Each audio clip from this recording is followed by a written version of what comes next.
从19世纪创立以来，国际妇女理事会一直是全球推动性别平权、促进女性公共参与的重要力量。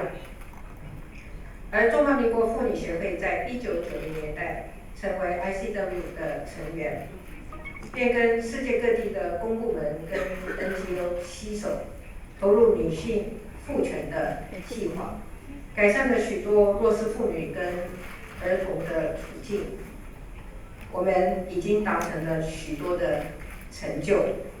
我相信台湾可以运用自己的经验，为下一阶段世界妇女运动做出贡献。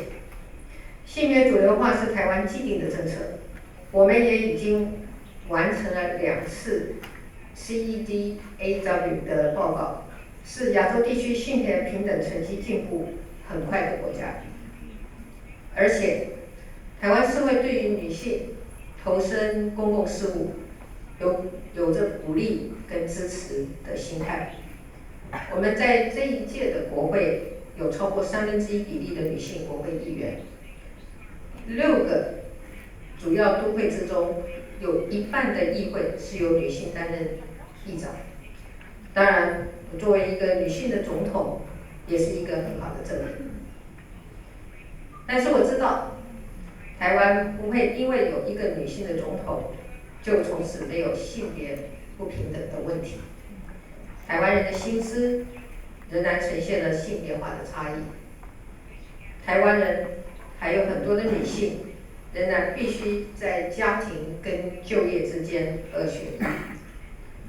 台湾的女性劳动参与率在35岁以后急速的下降，这是国家的损失。因此，我们要把提升女性劳动参与率视为重要的施政方向。